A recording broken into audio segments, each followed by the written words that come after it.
एक घर में से लक्ष्मी जी टाटा करने लगे। अच्छा हम जा रहे हैं। लक्ष्मी जी बोली जा रहे हैं, तो घर का मालिक मुखिया बोला माँ क्यों जा रही हो? माँ बोली 15 दिन में चली जाऊंगी, 15 दिन में जाऊंगी, 15 दिन के भीतर तू कुछ मेरे से मांग ले।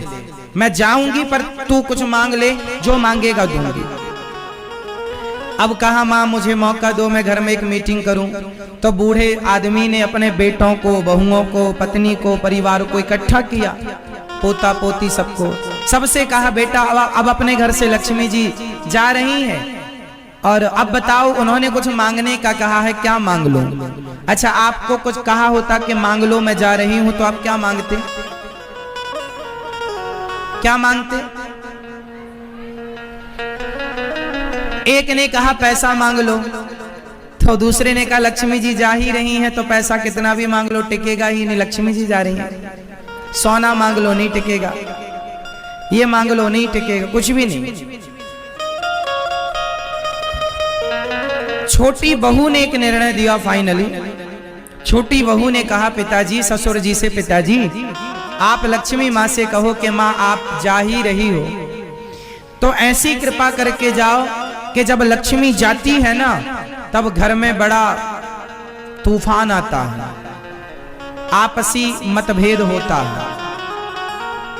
तो ऐसी कृपा करो माँ कि हम आपस में सभी का एक दूसरे से प्रेम बना रहे, पति का पत्नी से, पिता का पुत्र से, माँ का बेटे से, सास का बहू से, जेठानी का देवरानी से, हम पूरा परिवार प्रेम के धागे में बंधे रहें। माँ से बस इतना निवेदन करो। ससुर को बात अच्छी लगी कि भाई लक्ष्मी तो देखो चली ही जाएंगी, पर घर में जो प्रेम है, यदि घर में लक्ष्मी के जाने के बाद प्रेम बना रहा एक दूसरे के लिए तो फिर भी शांति रहेगी।